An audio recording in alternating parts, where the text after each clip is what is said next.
We've got Jackie, pronouns he, him, calling in from Miserly Snakes.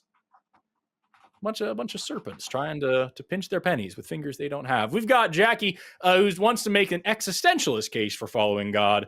Jackie, you are on the line. What was that? Miserly snakes? Yeah, a bunch of snakes that don't want to spend money. How crazy is that? Yeah. But you know what? I've never met a snake that was willing to spend money. Hey, the snake economy is pretty bad these days, so I don't blame them. Yeah. The state is Mississippi. Crazy. But, I'm still hearing miserly snakes. I'm sorry. No, go ahead. We're joking around here, Jackie. I called into the show previously, and I said that for future reference, I should disclose this. I'm 16. If that's any age concern for the show policy. That's okay. But yeah, we're gonna probably drop fewer F-bombs with you, but that's about it. So I would like to make the case from an existentialist perspective for following God. So philosophically, so you come from an atheistic perspective. Yeah, we don't believe that a God exists. Yeah, I come from a naturalist perspective. For sure. You would be more like a Nietzschean existentialist. No, not really. Not. I mean, I like some things that Nietzsche said, but I'm not like super into Nietzsche. I am a nihilist, if that's what you're asking me, but I'm not an existential nihilist the way that Nietzsche was. No, Nietzsche was not a nihilist. I thought he was. I thought he was like the father of... Maybe I'm wrong. Hold on, let me check. So...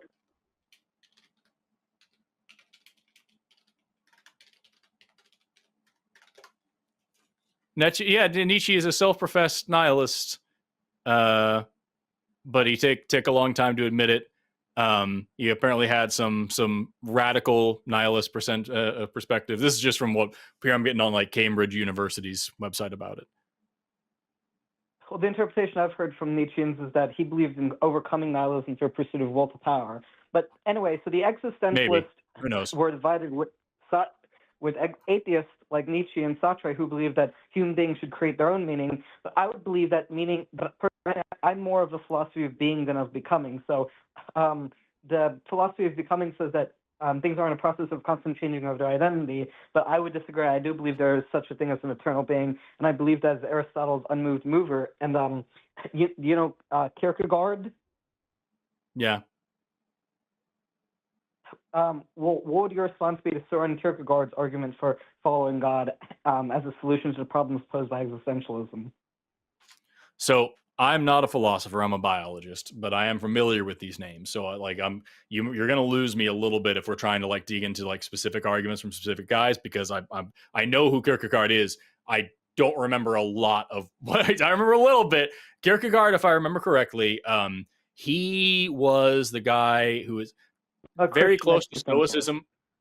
Yeah, but he was very close to Stoicism, but he wasn't quite there, if I remember correctly. And he was, I think he was a Christian, and I remember he was existentialist, which existentialism is just nihilism with extra steps. You take the nihilist perspective of there is no meaning, and then you're like, well, I'm going to find some meaning and make my own. And I'm probably oversimplifying that because, again, I'm not a fucking philosopher. I'm a biologist. Nietzschean interpretation of meaning is that meaning is internal. It comes from human beings pursuing will to power. So let's do this, Jackie. Jackie, hold on just one second. Eric, are you any well versed in philosophy? Do you have a philosophy background? No, I'm still at the very beginning of my philosophy journey. But okay, now we're talking about profession? authors that I have not. My profession or Jackie's? What were we saying? Yours, Eric. Like, what is the expertise you're bringing in here that you would like to stick to? Because I'm sticking to biology. Where's your? I'm going to stick with just my worldview and the way that I've thought it out. I have not studied these philosophers in any great depth, so I can't really discuss anything they said. So perfect. Yeah. So Jackie, that's where you're meeting us now. You have two people here who are not trained in philosophy, who did not like. I studied it in my undergrad in order to get my first degree, but like that's just where I left it. So if you're talking about the differences between these different guys' philosophies and ideals, and like throwing out different terminology that's a little bit above our pay grade in this area, we can't help very much. There are other great people out there, though, like J. Mike, Secular Rarity, that actually do philosophy talk, and that's what they can focus on a lot more. For us, I'm happy to have this conversation with you, but you need to get quickly to the point of what you're actually arguing for, because we're not going to be able to get into the weeds. So I guess the thing is, I believe that meaning. So I believe meaning is partially external and internal. So I do understand the perspective that we create our own meaning, but I do believe that within the universe, because of the laws of the universe, scientifically, I believe it's more likely than not that a creator had to create the universe, and that creator, a relationship with that creator gives us meaning, or at least is part of a source of meaning, right? Part is internal, part is external. Okay, so those are two different things. So we're going to separate them, and we're only going to go with the one that deals with the creator. Because creating internal meaning, I can sit here and talk to you about that all day. It's going to get us absolutely nowhere. But in terms of the other one, you said that part of the meaning comes from getting in touch with the creator, and you started that sentence by saying that, I'm paraphrasing here, but so correct me if I'm paraphrasing too much. You said that there has to be something that created the universe. Is that what you said? Am I fair in saying that? I don't know how to use the phrasing. I would say my belief is the most likely explanation for the existence of our universe is an unmoved mover. That's my understanding of physics. Okay, and you mentioned, I think you mentioned in the last one that, like, scientifically speaking, that's what you're pointing at. And so, like, that's where I want to understand. You're saying that this is something that has some scientific backing, and it seems the most likely to you that there is a creator to the universe, and getting in touch with that creator is therefore meaning. We can leave the meaning on the table. Really, what we're just talking about here is there a creator of the universe or not? And you think that there is, and that science points in that direction. Is that where we're now talking? Like, is that a fair summary of what you're coming at? Yeah. Okay, great. So I study and teach science for a living. Again, I'm a biologist, not a physicist, but I know a little bit of physics. So maybe there's something we can talk about here. What specifically are you talking about when you say that there is some science that's pointing you to the belief that it's more reasonable to believe in some sort of creator? So to my understanding of the Newtonian physics, there's a principle that matter and energy energy cannot be created or destroyed, and because the universe is made of energy, I believe there had to be something that preceded the universe that had to create the universe. And from our perspective, anything that could create the entire known universe would be called a god. Now, how that God intervened in terms of which religion is true, that's a separate conversation. Did you just say? We got a lot there already. You just said that the universe is made of energy, right? Did I hear you right when you said that? Yeah, energy is a part of the universe. Energy is a part of the universe, and energy can neither be created nor destroyed. And then you go on to say, but something must have preceded it to create it or set it in motion. I'm seeing a conflict here in energy. But you said energy cannot be created nor destroyed. But you're saying energy cannot be created nor destroyed, and the next sentence you're saying something created the energy. Yeah, the thing that created the energy is not itself a part of the universe. I'm saying it's a metaphysical. But you said energy cannot be created. You said it. Hold on. So you're giving us a straight contradiction here. I'm sorry, Forrest. I've latched on to this. Fine. You're telling us that energy cannot be created, and then you're telling me how energy is created. Do you see the contradiction here? Energy cannot. Do you see why I look at that and I go, what? No, you're not. You keep interrupting me when I answer you. So please let me answer you and do not interrupt me. Within this universe, energy cannot be created, but I believe that a metaphysical entity that precedes the universe could create the energy. So that's a law within the universe, but not external to the universe. All right. So it's kind of like the law of biogenesis, where, like, life can't create non-life. Non-life cannot create life, except for that time that it did. Yeah, I get that. Here's my issue: is you said this is your understanding of Newtonian physics. You know that there's other parts of physics that are non-Newtonian, though, right? Yeah. But again, I mean, I'm 16, so I'm still, That's fine. That's fine. Like that's why we're talking about this. Is that you said Newtonian physics? Yes. The first law, I believe, is the first law of thermodynamics, is that energy cannot be created or destroyed. That is Newtonian physics. That's the fundamentals.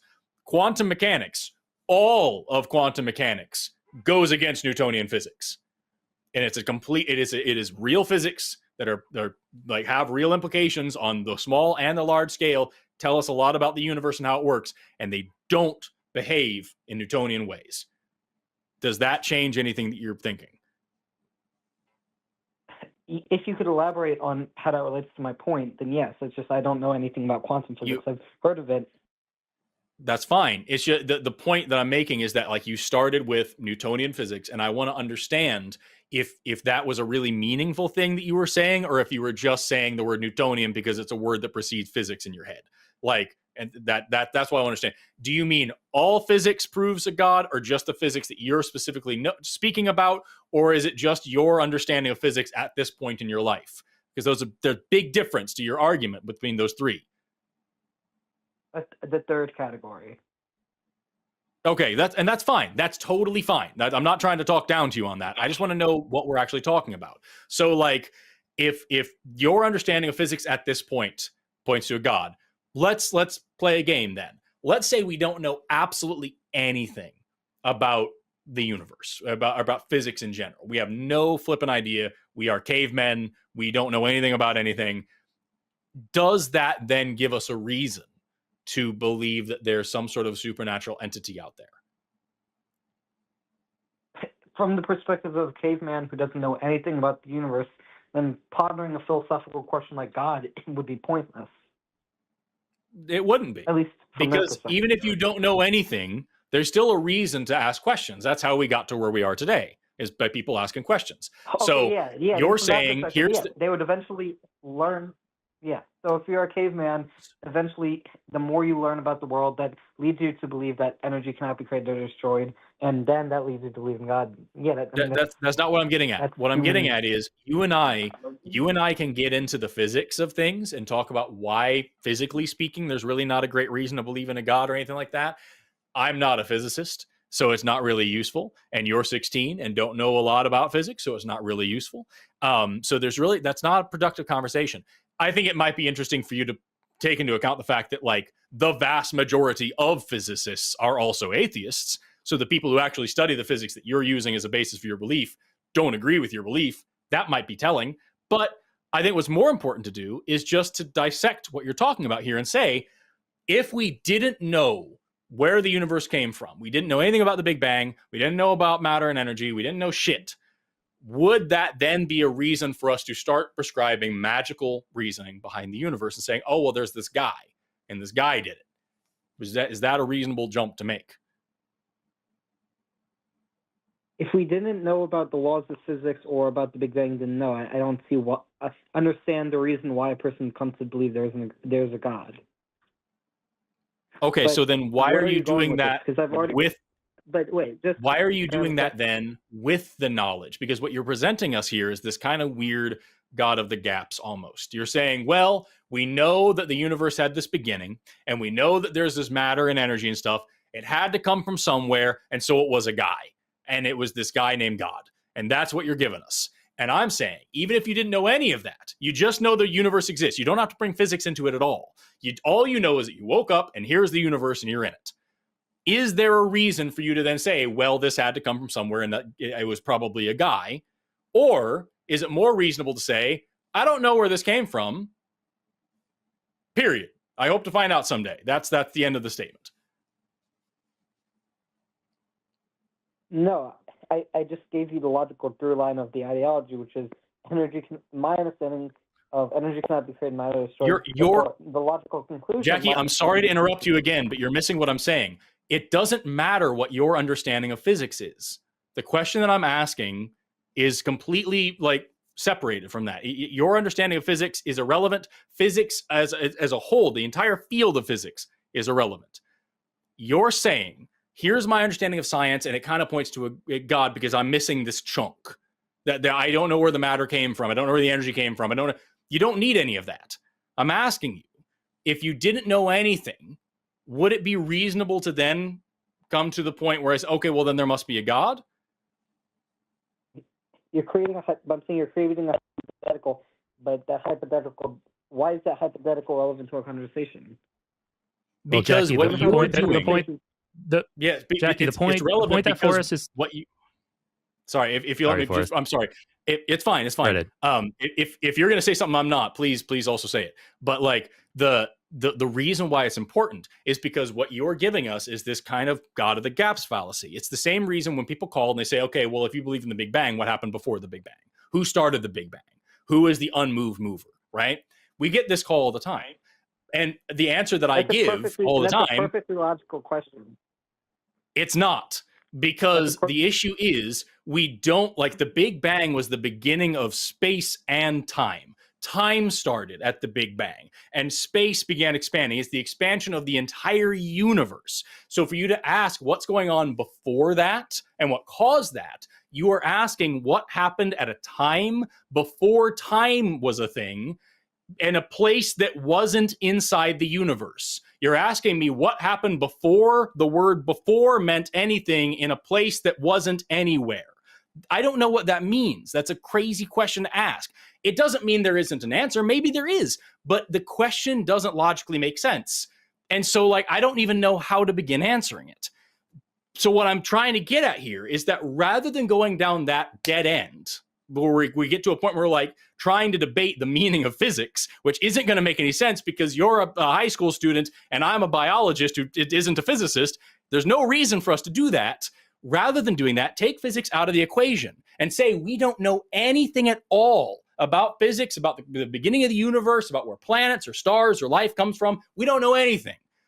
In that blank slate state, is it reasonable to begin with the assumption that magic is real and there's a guy who whipped up the universe? Is that a reasonable thing to do? No, but I never claimed magic is real. I agree. Well, you did, because you said that there's a guy who made the universe in a way that isn't within the laws of physics. So, like, that's the definition of magic to me. God. Yeah. So, Jackie, God is not an anthropomorphic entity, right? I just heard a long monologue. I was like, my time to respond. Can I please have that time? Go ahead. So, what you're saying is an interesting point. It's a point I've heard from other atheists that basically the problem is I'm trying to answer a question which can't be answered by our current models of reality and time, so we should not assume there is that or isn't. The question is a matter of definition, though. Definitionally, if energy cannot be created, Jackie, you're breaking up like crazy. Do you have us on a headset or something? No, you're on my phone. You're on my cell phone. Is it on speaker? Yes. Okay, please take it off speaker because it's really choppy and I didn't understand a word you just said. Is this better? I hope so. Yeah, go for it. So please repeat what you were just saying. I didn't hear a single word of it. Yeah, we'll see. It's just a matter of definition. Anything that is the catalyst for the existence of our known universe would be called God by definition. I disagree. Yeah. If we were to operate under those definitions, then we can just call the Big Bang God, and that doesn't really get us anywhere. Precisely. We're just swapping labels. Yeah, it doesn't mean anything. It doesn't mean anything. You just call physics God. It doesn't mean anything. So, like, the word God kind of bears some baggage with it. Okay. What other entity has the power to create the universe that we wouldn't call God? Why do you say entity? You're begging the question there. What entity created the planet Earth? There was no entity. That's just how gravity works. We know how accretion disks work. We know how planets form. There's no entity required. So if I say what entity created the Earth, it's a weird question that doesn't really have a lot of meaning. So you can say, what caused the Big Bang? And my answer, as I just mentioned, would be, I don't know. I don't even know how to answer that question or what that question actually even means. But I don't need to ascribe an entity to it, because we have yet to find anything else in the natural world that requires an entity to come into existence. A more honest question would be, what explains the Big Bang? Or what explains X? Instead of what entity explains, ask just what explains. Precisely. And my answer would be the same. I don't know. And I hope to know someday. I don't have to then assume, well, I don't have an answer, so it was probably a guy. But even if we did have an answer for some sort of universe that existed before the Big Bang, you'd have to go back some timeline. Like the very notion of existence itself, what caused existence to exist? Sure. That's a great question. That's a great question. And we don't have a great answer for it, or at least I don't. But again, because I don't have an answer, I'm going to answer with, I don't know. And I'm going to leave it right there. And I'm going to hope that some physicist comes along and figures it out. I'm not going to say, I don't know, therefore a guy did it. It was just some guy. And Jackie, your question there, what causes existence to exist? So let's put aside any problems that might be baked into that question, and let's just say that's a legitimate question, okay? And the whole reason we were talking about cavemen, 100% ignorant cavemen before, and what justifications they have to jump to certain conclusions, and how I think you admitted that basically if we were those cavemen, we were 100% ignorant of any scientific facts or any observations of the universe. We don't have any justification to jump to a God did it. And the point with that being is that as we've built our knowledge and as we built up explanations, those gaps in our knowledge get smaller and smaller. But with those gaps shrinking and becoming harder and harder to answer, for instance, with your question, what caused existence to exist, we still don't have the justification to fill in whatever we want. Think of it this way. Precisely. Think of it like a jigsaw. Think of it like a jigsaw puzzle, okay? In caveman state, we have not looked at any piece of the jigsaw puzzle. There's a blank table in front of us. We have no justification to say this puzzle will render us a vase of flowers, or it'll be a Ferrari, or it'll be the Empire State Building. We have zero justification to make those declarations. Time passes, cavemen develop into what we are now, and we've added pieces to that jigsaw puzzle, and we keep on adding. And now we have littler gaps. It's no longer a completely empty puzzle. We have a really good idea what's going on there. And every piece we've put down so far has been natural. There's natural explanations for all these things. We have a few pieces missing. We may have a lot of pieces missing, but we have some pieces missing. You're pointing in one of those holes and saying, what caused existence to exist? And you want to put God into that picture when it's obviously a picture of a vase of flowers, or it's obviously a Ferrari. Like we have nothing to indicate to us that the pattern's going to change. I could be wrong. There could be a God out there. God could become a piece of that puzzle. But until that actually happens, and the pattern we've been seeing, we can't really reasonably expect that to happen. And that's why we are hesitant to jump to these explanations that break our pattern and we have no justification for. We could be wrong, but we have no justification to do that right now. I mean, but what you're saying is that so far everything we've observed has been part of a mechanistic physical universe. But the notion of why existence exists itself is a metaphysical, not a physical claim. You're conflating the two. It's like asking, how does a car operate? That's a scientific claim. But asking a question about, existence, that's metaphysical, and God is a metaphysical entity.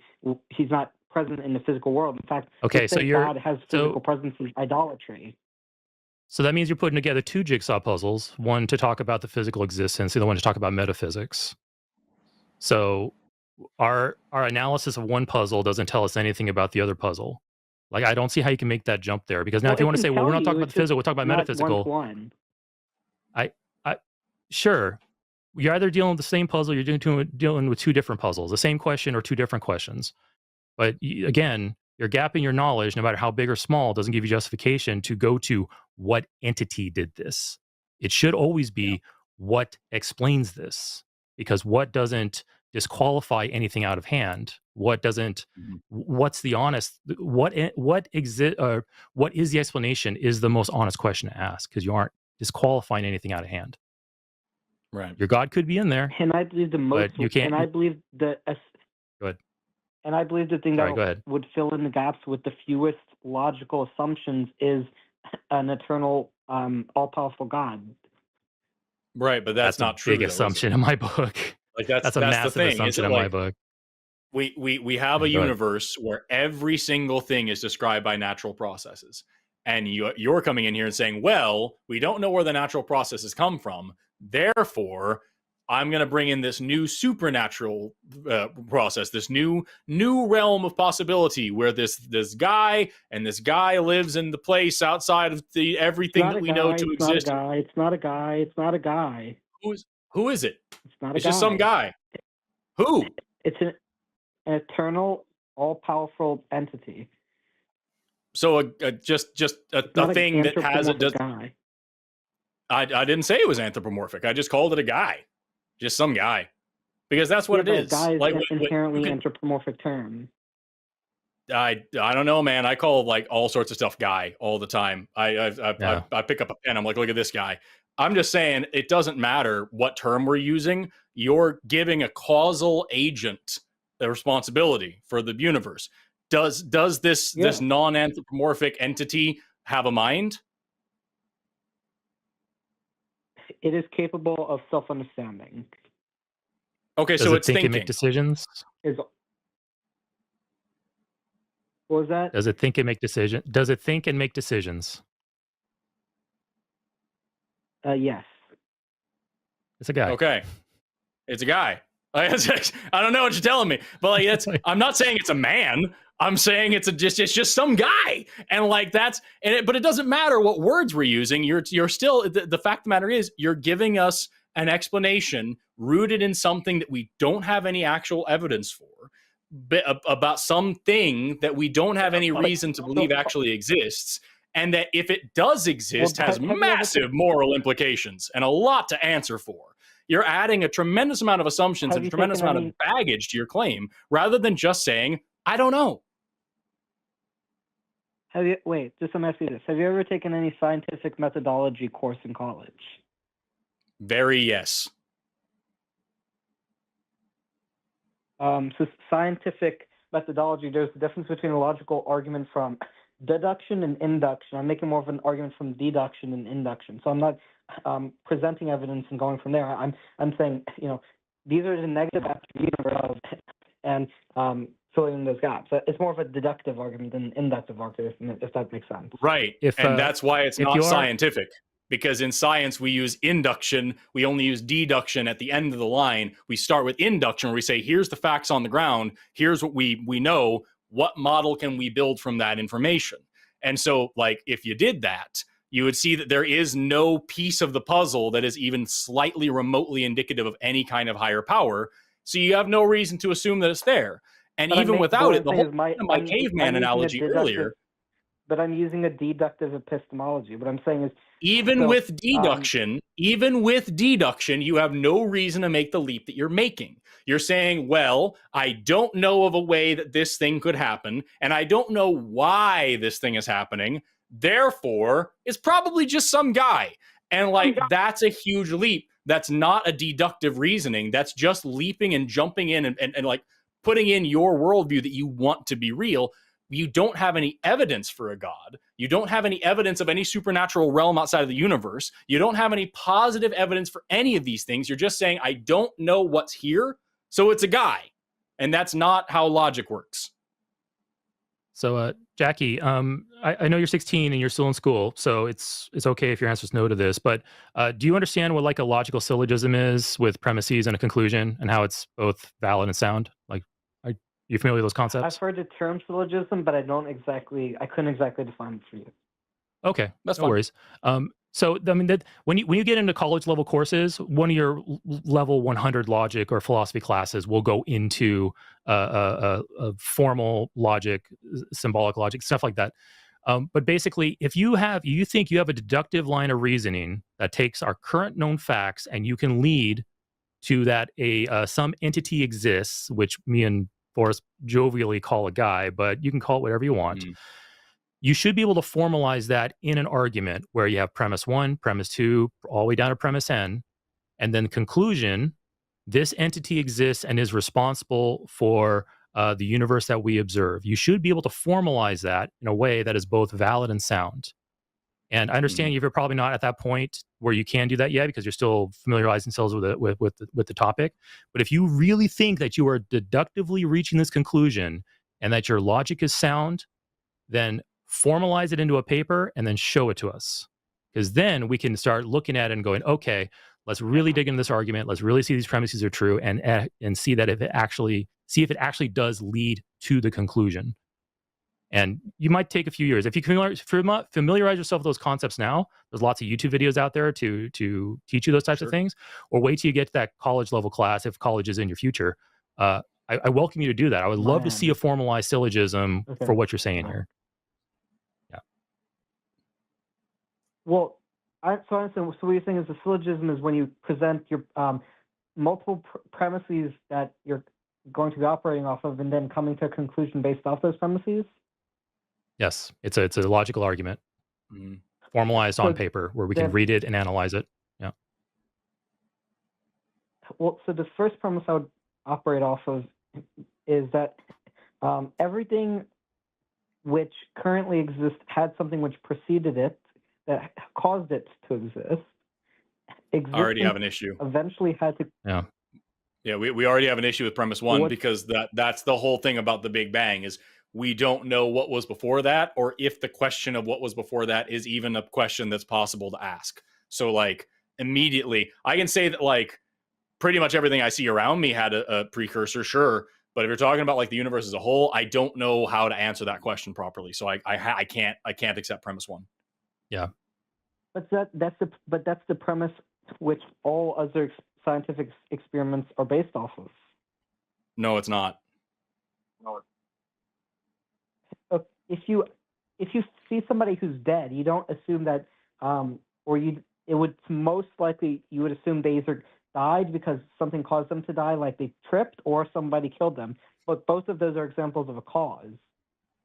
Right. Okay. So if you're saying that like scientific experiments are based on cause and effect and things like that, sure. But if you're saying like all of science is predicated on this, again, we go back to the beginning of the universe and we don't know what that means to ask before. And there's different physicists and different cosmologists that are going to give you different answers depending on what their specialty is. So like, and again, can't stress it enough, I'm a biologist. I'm not equipped to answer any of those questions. I study life. I study evolution. I study humans. I don't study any of that. I just know about it because of college courses that I took when I was getting, in there. And so like, that's not my expertise. If you had a physicist on the line, which I believe we have some physicists who do this show, they could probably answer that specific question a lot more coherently for you. But again, the point of the caveman analogy was to say, even if we didn't know anything about it, there wouldn't be a reason to create some supernatural entity to fill in that gap. Even if I agreed with you, every single effect has a cause. If I say here's an effect and I don't know the cause for it, I don't get to fill in that gap with magic. I have to say I don't know the cause, so I don't know the cause. And I hope to find out someday. And my producer just let me know that Aaron Adair, who is a physicist, is on tomorrow night. So if you call the show tomorrow, I believe it's Skep Talk tomorrow, starting at 6 p.m. Central Standard, you'll have an actual physicist there who can answer that question for you. So I think I'm understanding what you're saying. So your point is, because of Einstein's theory of relativity and the notion that space and time are correlated, if you're going back before the Big Bang, because that was before space expanded, the very notion of a timeline, you can't really, and cause and effect that comes from a timeline can't really be explored. Long and short of it, yeah. I mean, that's a little bit more complicated than I would have read it, but yeah, that's basically the long and short of it. Yes, you're asking what happened before time started in a space that didn't exist as space, and I don't know what that means. And we actually aren't even at a point where we can examine. Go ahead, Jaggy. The Big Bang was the expansion of space, but not the creation of space, right? So even before the Big Bang happened, there was still space. It was just infinitely smaller than it is now, but that space still existed.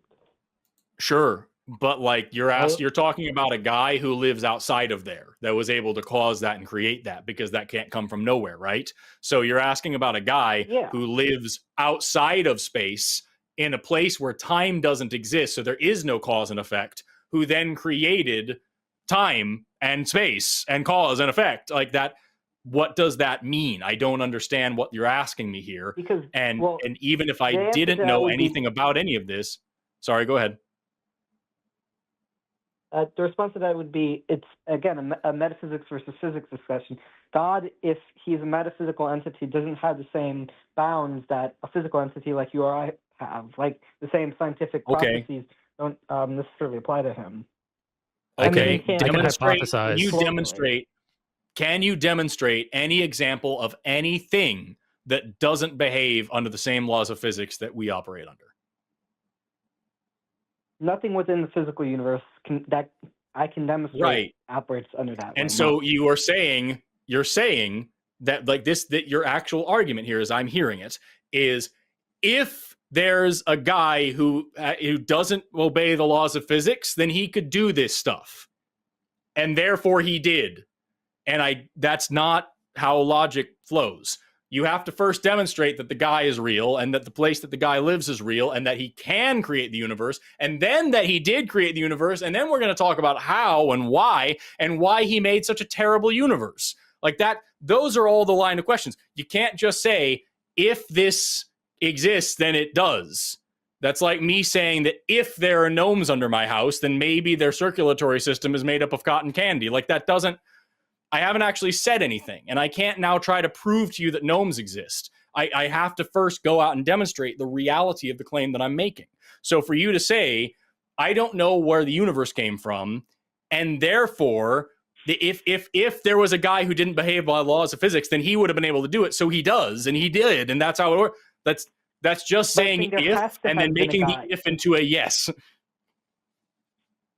I'm saying if one of the premises of physics is that everything has cause and effect, and the universe exists, and the universe would be bound by such cause and effect, there had to be something that was not bound by cause and effect for it to cause the universe. I'm saying I don't understand how you can have a completely physical universe that is based off of cause and effect. Okay, then you don't understand. And that's where your argument should stop.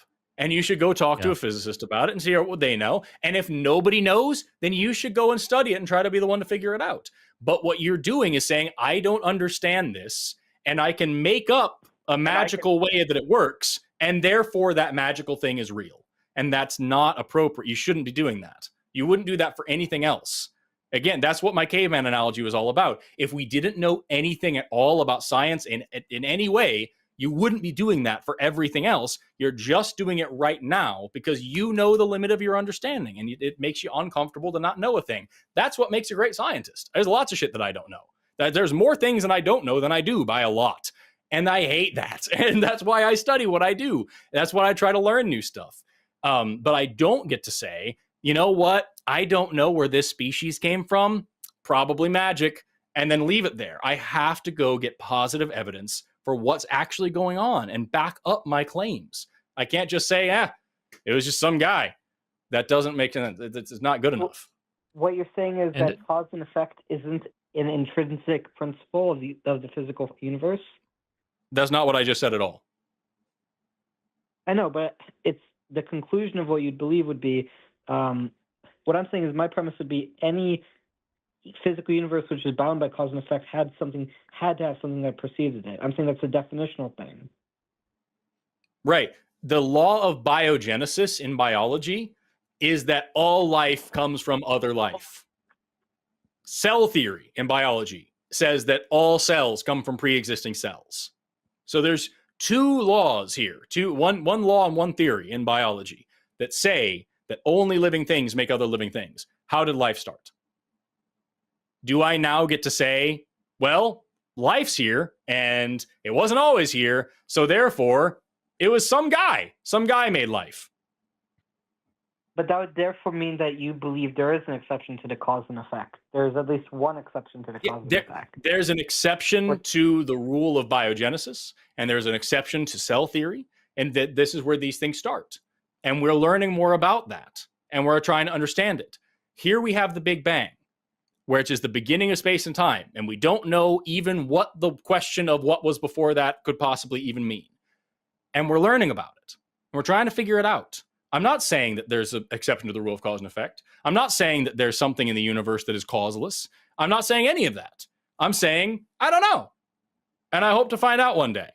And I'm not saying, because I don't know, it was just some guy. That's a massive assumption. That's a massive stretch. And even if I did that, and I said, yeah, there's a guy, well, then where'd the guy come from?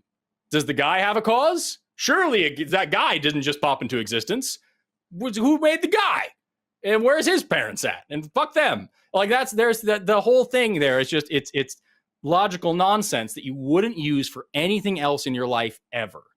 And you're just putting it in here because it's more comfortable. And I don't know why you would do that. Okay. I mean, I think we might have to be wrapping it up soon because we've mostly covered the track. I guess the fundamental disagreement boils down to if there is a cause and effect, if cause and effect is a universal principle of the universe, this means there would have to be some first cause, and that first cause couldn't be caused by something else because then you have to see what caused that. So unless you accept, an logical infinity or physical infinity as a possibility, which I don't So I think this was a somewhat productive conversation. I think I would like to call him tomorrow, but I would say that because what you're, I hope you do call him tomorrow, because like so far, like what you've presented here is like, it's like Jordan Peterson level of arguments for God, and it's not, you know what I mean? It's that kind of thing. I actually really like Jordan Peterson. Oh, I super don't, and I encourage you to double think that, but that's for a conversation for another time. But like I like people who say things that are backed up by evidence and have like a reasonable backing behind them. But that's just me. With him, but yeah, I also have disagreements with him. Like when he says things that are just factually wrong and then makes up really crappy arguments for God for no fucking reason. But that's where we're at, is what I'm saying. Is like, this is that kind of level of just like, I don't know, and so probably there was a guy. And like, what we're comfortable saying on this side of the table is just, I don't know. I just don't know. And like, I hope to know someday. That'd be cool. But like, as of right now, I don't know. And we're learning. If it's not a loaded question, if you could wrap up the percentage-wise probability, what do you think is the probability that there's a God versus there's not a God, if you could put that in percentage terms? I'm not a statistician. I wouldn't know how to calculate that. What I can say is that I don't have any evidence for a God. And yeah, I don't have any evidence for a God, so I don't have a reason to believe in one. And if there is such a thing as a God, I don't like him, because the universe that he's made is horrific. And any God that would create a world like this is a monster. And especially any God that would then want worship for creating a world like this is a stupid monster. So I don't have a reason to believe that there is a God. And if you can demonstrate that there is a God, I'll admit it. And then I'll still say that God's an asshole. And that's where we're at on this side. Yeah. I think, Jackie, we're both fairly similar. Forrest and I versus you, we're fairly similar in that we have unanswered questions about the origins and explanations why certain things happened, why the Big Bang occurred. Forrest and I stick with just having a question mark there because we don't have enough data and evidence to make any formal declarations about it. You're taking that question mark and saying, well, an entity must have caused this, and I'm going to call that entity a metaphysical being, God. And those are leaps that we are just not willing to take because we don't have any justification for them. I guess maybe one thing to ponder, Jackie, is since you're looking at the metaphysical and going, I can identify something in the metaphysical here known as God, because I have these unanswered questions here in physical reality. Ask yourself, can you identify anything else outside of that God, but that's in that metaphysical realm? Like, can you make any declarations about anything other than your God in that realm? And if you can't, which I'm assuming you can't, because I would really love to hear any justifications for anything outside of the God and the metaphysical, why are you able to identify God and the metaphysical by literally nothing else, if that's the case? I think I understand what you're saying. I think what you're saying is the problem with my logic is that I'm trying to get a deduction of God being a necessary first cause, but that assumes that there had to be a first cause. And so because I'm just saying, instead of saying I don't know, which is what you believe is the proper answer, I'm prescribing a solution to a problem that doesn't exist. I say it's not a problem to say I don't know. That problem may exist and it may not exist. I'm not sure. I'm not knowledgeable enough to make that determination. But I think either way, we lack, all of us collectively as humans, we lack justification to jump to a God. And I think people that do jump to a God either lack justification or they have not been able to properly explain it to others in like some type of syllogistic form, which there has been plenty of syllogisms made to discuss the existence of God, Kalam cosmological argument, teleological argument, and such. But each of those arguments have problems that we can poke holes in. I believe the term for what I'm describing actually would fall in the Kalam cosmological argument, or the idea of a necessary first cause. Yeah, because that's my understanding of that's what we were thinking, and that's what we were seeing in the chat. The first premise is everything that which begins to exist has a cause, and right there, I don't see how you can conclusively declare that premise to be true, because we haven't observed literally everything in the universe. None of us were here to observe the Big Bang. I don't think we can declare that first premise to be true. Well, yeah, it's not just a matter of observation. It's a matter of like, I want to clarify because I get what you're saying, but just because someone's going to clip that, like, it's not a matter of being there and watching it. It's a matter of evidence. And we have this gap where like, we can't actually see past like the cosmic microwave background and like get a little bit more data there. So like, we're kind of relying on models and things, and all models are wrong, but some of them are useful. Thanks for calling me on that, Forrest. Yeah, we weren't. So, hold on, Jackie. Thanks for calling me on that. We were not there to observe it, and we also have no mathematical model to work off of. We have no evidence that we can look at. Once you get close enough to t equals 0, we're not actually all the way to t equals 0 with our mathematics and physics. Once we hit a certain point, I think it's called the Planck time, it becomes a huge question mark because physics breaks down at that point. And maybe in that 0.0000001% of the universe's existence, that's where something can exist without a cause. Who knows? We can't make declarations about that. It's a big fat question mark. Yep. I was going to ask if you believe it's possible to be an agnostic theist.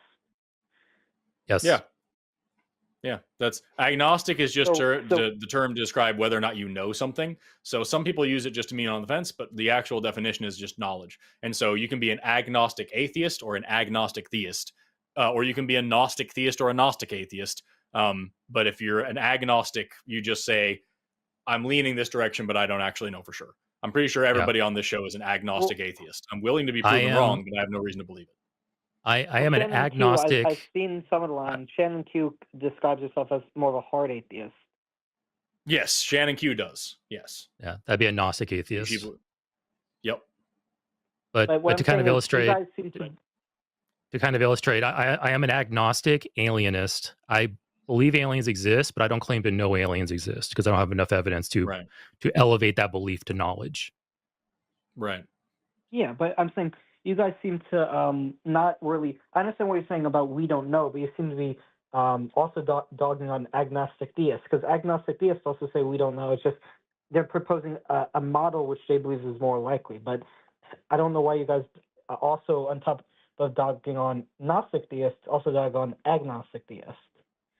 Because if I tell you right now that I have an elephant behind my bookshelf here on the other side of this wall behind me, if I say there's an elephant there, you can say, yes, there is, no, there isn't, or I don't believe you.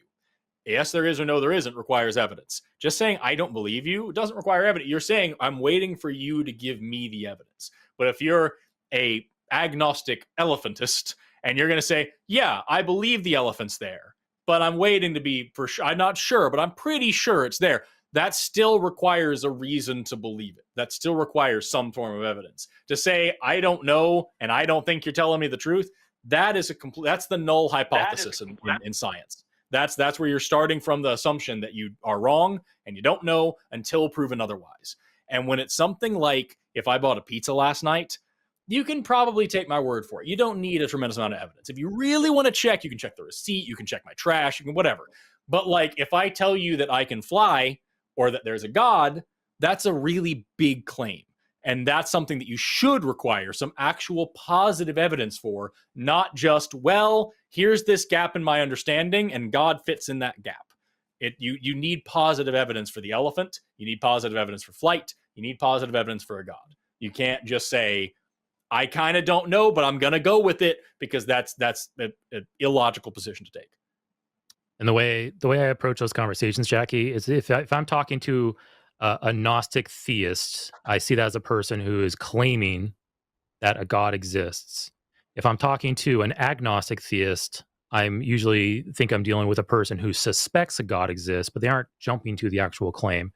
And I'm going to approach both those conversations with different strategies and styles and stuff like that. I'll be a lot easier on the agnostic theist than I will be on the Gnostic theist. Okay. I have one more question before we wrap up, but I want to make sure you answer like what he just said, if you have something you wanted to say about it. Yeah. I'll think about it, but I think I plan on calling the show tomorrow to ask the astrophysicists more about the models. But ask your question and then. Yeah. So my last question is, the opposite of the caveman analogy is, what if we did know? what if tomorrow there was a paper published in some great physics journal and we actually found out exactly how the universe started, every single bit of it. We knew now how matter and energy came into existence, and whatever magical, amazing way I don't have no idea, but we have now a complete, full, functional understanding of the Big Bang and how the universe came into being, and it doesn't have a God involved. And the conclusion is not God? Yes. Would you then be an atheist? Yeah, I would probably lean towards atheism. I wouldn't be a Gnostic atheist, but yeah, I would probably be closer to agnostic atheism. Okay, yeah. That's good. That's honest. That's why I asked, because sometimes we'll have people call in, and when presented with a scenario like that, like, no, because that means that God did the thing, and then it's just showing dishonest hypocrisy. I applaud you for being honest and saying, yeah, no, if I had different evidence, I would change my mind. But yeah, no, that's the whole thing, dude. Is I think the end of the conversation is like I think you're filling a hole with God in a way that you don't need to. I hope you call and talk to the physicist tomorrow, and I hope you think about it more, and I hope you call us back. We'd be happy to talk to you more. Okay, yeah. And if I may ask, are there any guys on the line or any people on the line who are more philosophically minded? Because I've talked to atheists who are more, we'll say, objectivist. Like, do you know who Yoran Brook is? No. Or Ayn Rand? Paulugia? Okay, great. You say Ayn Rand?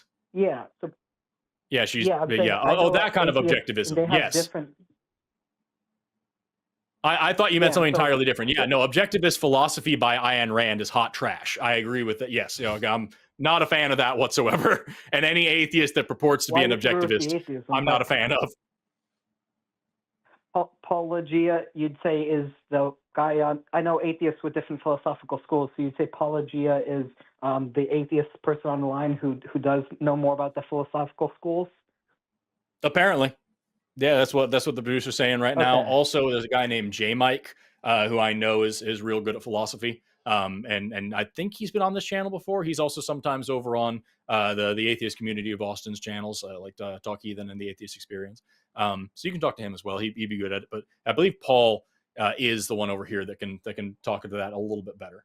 But yeah, no. I think fuck objectivism for a lot of reasons. Sure. Yeah, I'm not. Yeah, I am a nihilist, and I profess that, and I teach about that, and a lot of people think that I'm an objectivist, and I don't get how you could draw that line. It's just dumb. No, you're not an objectivist. Anyway, but God, no, absolutely not. Anyway, Jackie, it's been a fun call. I encourage you to look up people who explain why Jordan Peterson is wrong about most things. But I hope you call back, and I hope you call the other people and talk to them as well. Okay. Yep. Thanks, Jackie. Take care. Bye-bye.